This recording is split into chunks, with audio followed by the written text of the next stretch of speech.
Danielle Shay, VP of Options at Simpler Trading.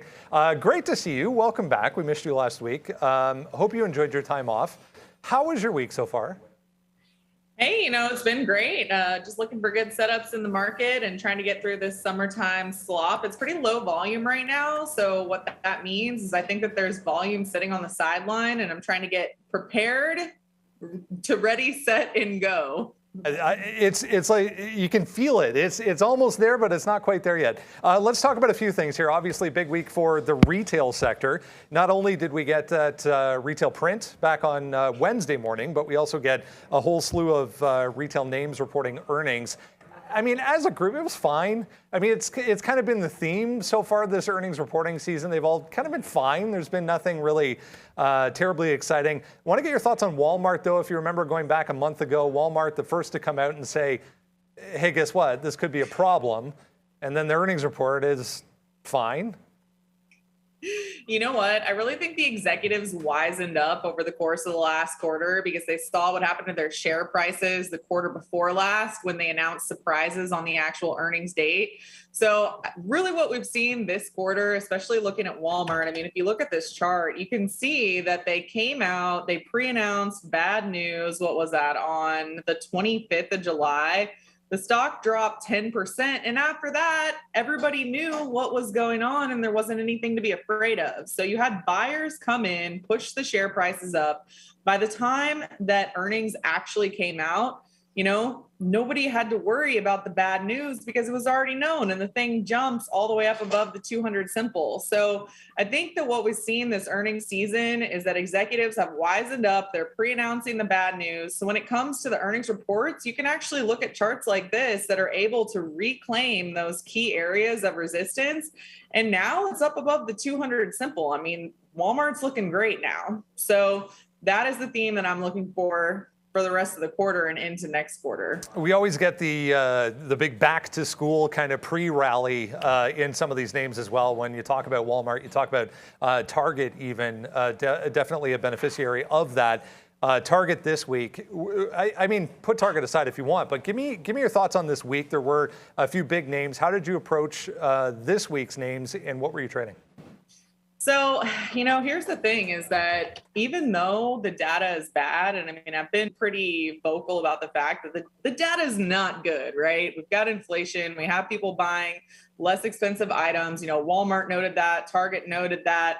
But the fact of the matter is because of the pre-announcements, you really haven't seen anything too destructive. So with Target in particular, this thing gapped up, it pulled back to the 8 EMA. I think that we just continue trading these things to the long side at this point, especially the ones that break up above key resistance. Right now, I'm looking at lows in particular.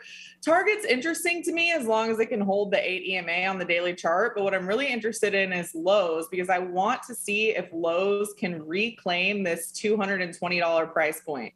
Right now, it's looking a little bit dicey, and it honestly looks like a little bit more of a fade post earnings just because it hasn't been able to get up above this level and hold it.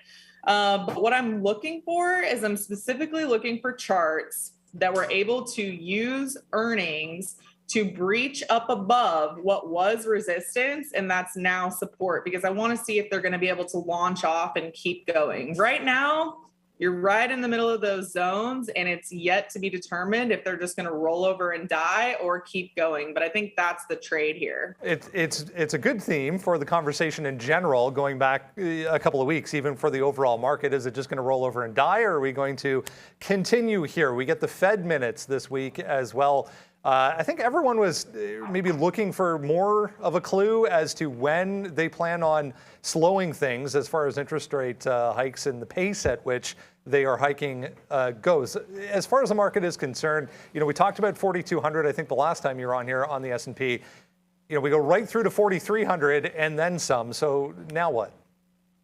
So, I was listening to Sean right before I jumped on, and I heard him say he was shorting a few things. I've been waiting all summer to get back on the short side because I went into, the summer, pretty much like May, the beginning of June, I was shorting pretty heavily. Once the put call ratio got so high and everyone was so short, I was still looking for short opportunities on earnings, but I haven't really been able to short much of anything because there's been way too much strength.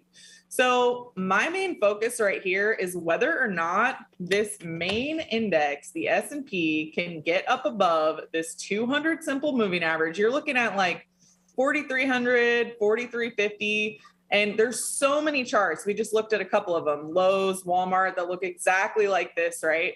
So here's my thought is if the S&P can get up above this level, I think that it will set off even more FOMO-based buying and we can continue to ride the wave. But at the same time, you're so extended and it makes sense to revert to the mean. So what I'm doing is I'm looking for any kind of signal that will tell me which direction this thing is going to go. And at this point, all we're getting is stagnation and a lack of volume. So what I need is a trigger either to the upside or the downside. And honestly, I don't care which way it comes. I'll trade it either way. It's interesting when you talk about catalysts. I mean, we have a number of members of the Fed speaking this afternoon. Kashkari saying that he doesn't think that, the Fed's going to be able to avoid a recession.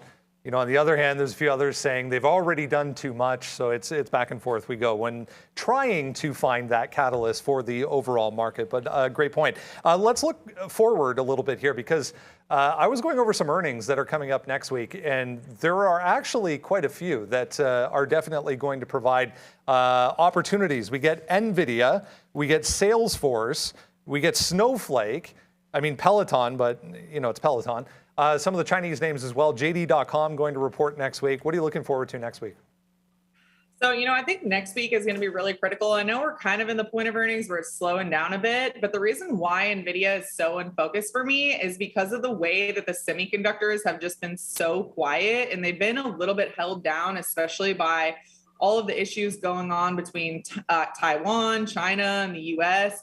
Here's my thing, Brendan. I think that if the semiconductors can keep going here, then that is what's going to be the catalyst for the NASDAQ to break out. I don't think that the NASDAQ can maintain upside pressure with only really Apple carrying it higher. I mean, it needs the semiconductors.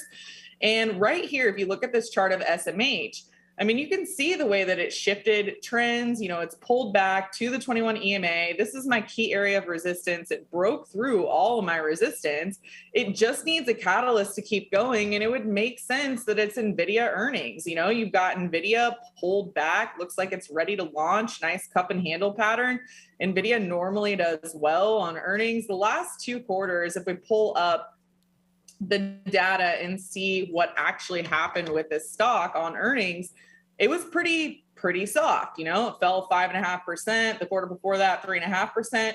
But prior to that, I mean, we had this really, really nice trend in Nvidia, and I'm holding out for this quarter for this thing to trade higher. And the reason is this. What we saw last quarter and the quarter before is that everybody was shocked when companies reported bad news, but now it's so priced in at this point, they could still report and have it not be that positive and still trade higher, which is the craziness that we're living in right now. So for me, Nvidia is highly in focus. Depending on where it's trading at the time, I'll decide if I'm going to sell put credit spreads or not. But if Nvidia can carry the semis higher, then that could be the catalyst to break the NASDAQ higher. And if not, we're still stuck under resistance. Hey, it's always a good day when we have Miss Danielle on the stream here. So thank you once again for coming back this week. We're glad to have you. How's your week been? It's been great. It's been awesome. Just, doing the whole back to school thing. What about you? Oh my God. Yeah, my wife was telling me she's already at Costco, and you know what they already have there? Snowsuits. I know that's not a problem probably in Texas there, although you guys got snow last year, I think, some parts there. But anyways, yeah, it's going pretty good. Shopping, you've seen Walmart, obviously back to school is going to be big for them. One question I had for you though, Danielle, and we talked about this, I believe, the last time we were on. What's your opinion with oil? I mean, I'm thinking that we do have some of the sanctions coming back online here, or coming for the first time from Russia to the rest of Europe, going to be happening in the fall, heading into winter months. They've talked about cutting off gas supply and so on and so forth, or limiting that to the rest of Europe. And I have the chart up right here on a daily. I feel like oil's run right into this 85 level here that we saw back in October, November.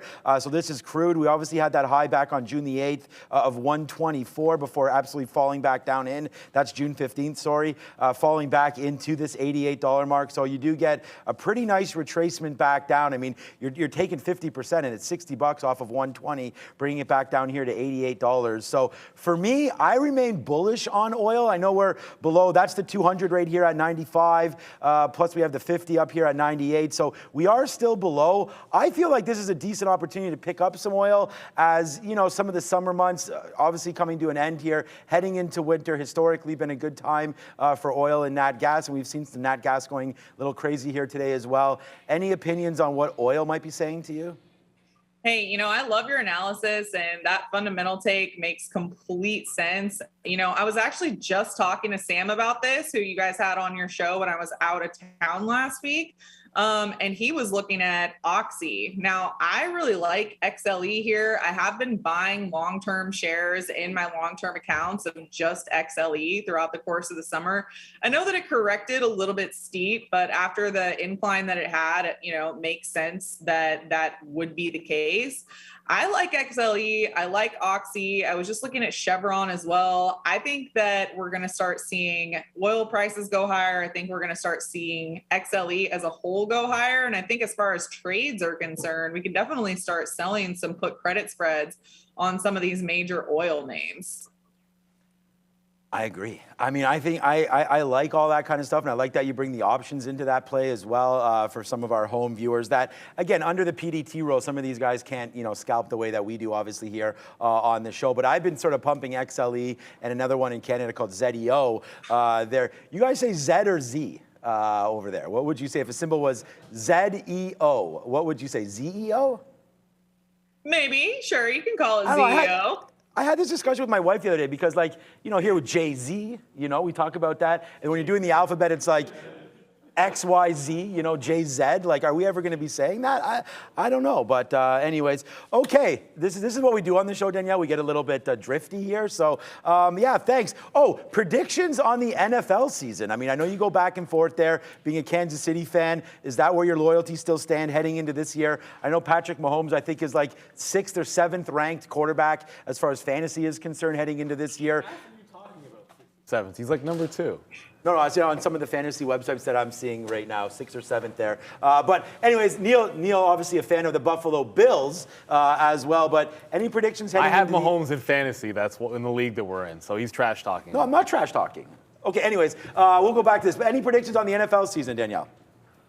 Hey, you know, I'm probably not the best person to ask, but I'm always going to vote for the Kansas City Chiefs because, hey, that's where I'm from. Can't vote against the hometown team. Especially when you got barbecue like that and tailgating exactly. like that. And you know what? And they're going to do a fantastic job losing into the AFC Championship game to the Buffalo Bills. So it'll be fantastic when they get there. Sure. Thank you so much, Danielle. As always, it's a blast having you on there. We like to have a little bit of fun. Yeah, VP of Options at Simpler Trading. Thank you, Danielle. Promise you'll come back next week? It's going to be my birthday next week. Are you going to sing me a song or what? Neil will, for sure. Thank you. Oh, we'll do a little bit of a backflip. Hold on. No, I'll sing you happy birthday. I don't care. Yeah, why not? You don't have to sing. If you're coming on your birthday, we can sing you happy birthday. Or at least I'll sing you happy birthday. Yeah, I was going to say maybe there's a happy birthday rap or something. We can rapping happy birthday. We can come up with, it's your birthday, Danielle Shay, next week. That's We're awesome. very, very excited. So, okay, we'll give you a pass. Now you have to come back. Or I was gonna, well, see, we just said the opposite thing. Now, I was going to give her a pass on her birthday. Okay. But well, if you don't come, then happy birthday. We'll talk about it. Danielle Shay, Simpler Trading. Thank you so much for coming on again, and enjoy your week. And happy birthday if we don't get to see you. I'll see you next week. Ciao. See you.